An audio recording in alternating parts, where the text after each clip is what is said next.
The Lord be with you. And with your spirit. A reading from the Holy Gospel according to Mark. Glory to you, O Lord. After John had been arrested, Jesus came to Galilee, proclaiming the gospel of God. This is the time of fulfillment. The kingdom of God is at hand.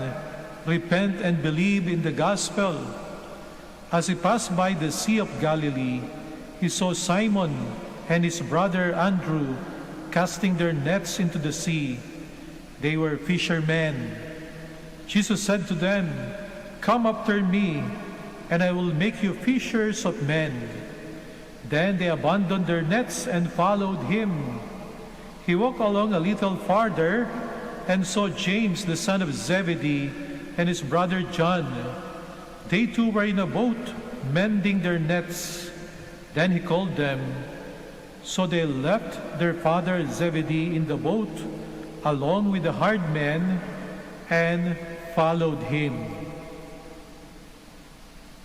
My dear sisters and brothers, the gospel of the Lord. Praise to you, Lord Jesus Christ. Please be seated. Tinatawag tayong palagi ng Panginoong Diyos upang magmahal sa pamamagitan ng isang buhay na wagas.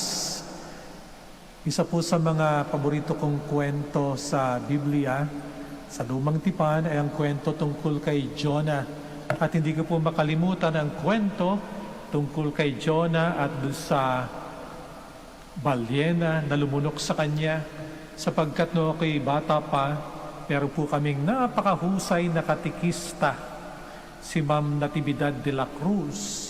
Siya'y napakahusay pong magkwento sa amin. Kumpleto po siya ng visual aids, kumpleto po sa action kapag ka nagkwekwento sa harapan ng kwarto.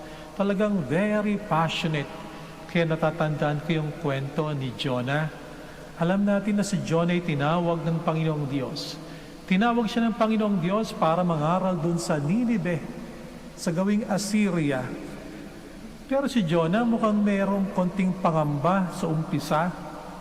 Imbis na pumunta papuntang silangan sa direksyon ng Assyria, ang ginawa niya ay nagtungo pa-west, pakanluran, patungo sa direksyon ng Espanya.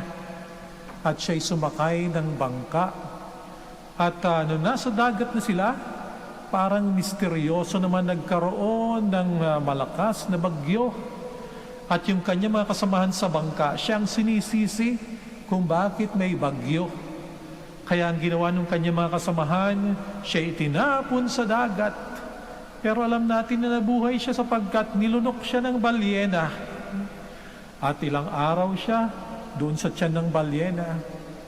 Mula sa direksyon ng west, bumalik yung balyena, tumawid siguro ng Mediterranean Sea, at doon mismo sa pampang sa beach ng Assyria, doon siya iniluwa ng balyena, kung saan siya inutusan ng Panginoong Diyos na mangaral ng pagsisisi. At si Jonah ay wiser now, mas naging ayos na, sinunod uli ang utos ng Panginoong Diyos na siya'y mangaral, na mga tao ay magsisi, magbagong buhay sa lugar na yon.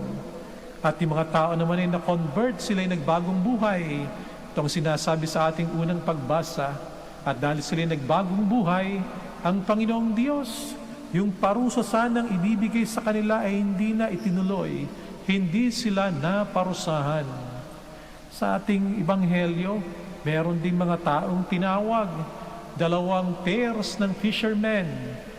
Tinawag si Simon at si Andrew, tinawag si James at si John, sila'y mga mangingisda.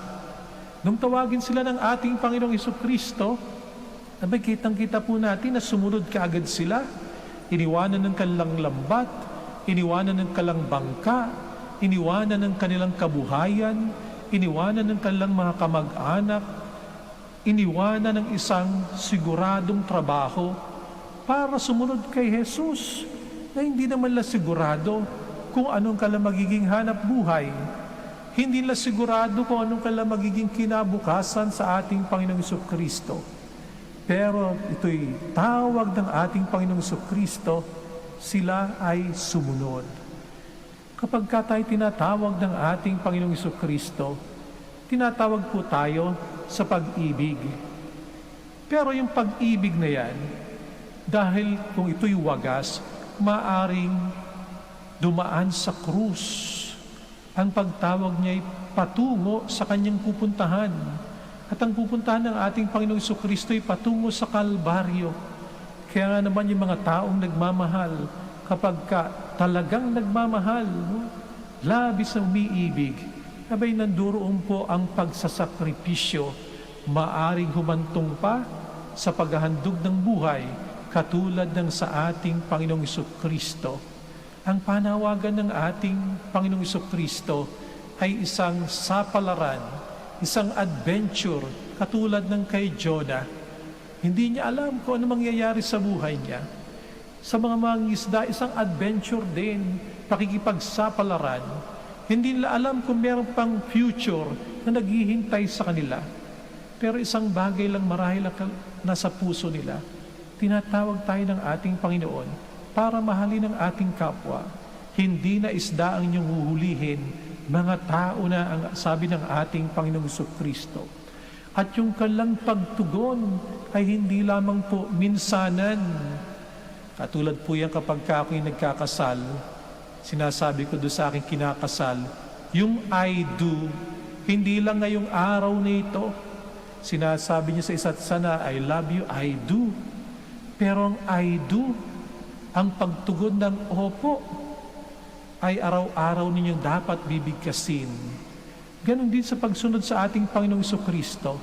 Hindi lang minsanan, halimbawa kami mga pari, nung kami naordinahan, kung hindi sa araw-araw ng pamumuhay namin, lagi namin dapat sabihin na, Yes, Lord.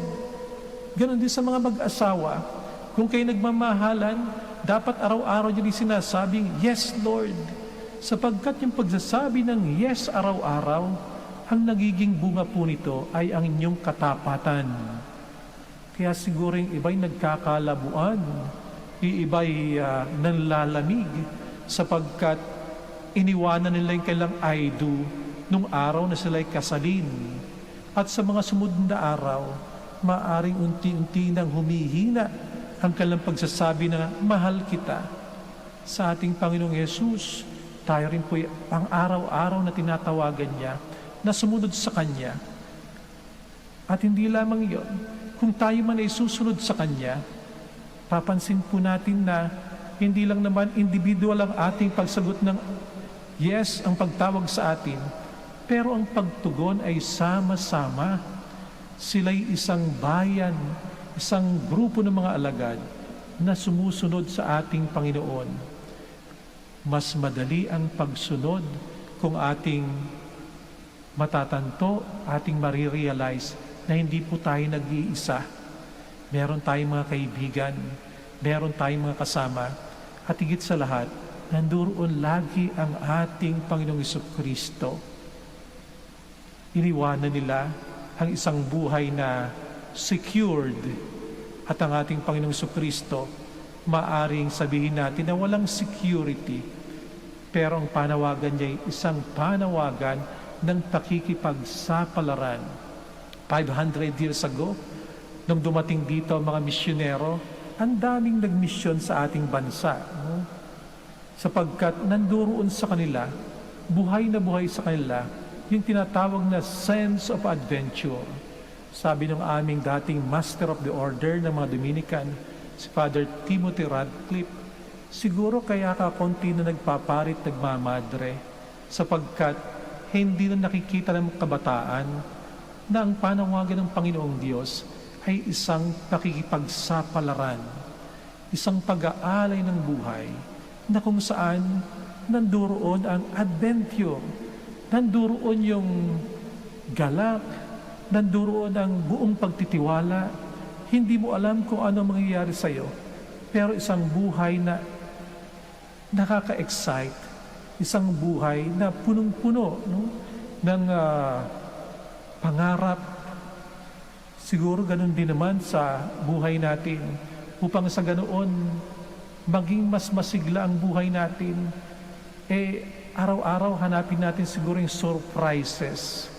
Tayo nasasanay sa buhay na kontrolado natin, Sa ating panahon ngayon, para tayong lahat ay nagulat sa isang realization na ang buhay natin, di pala talaga natin totoong kontrolado.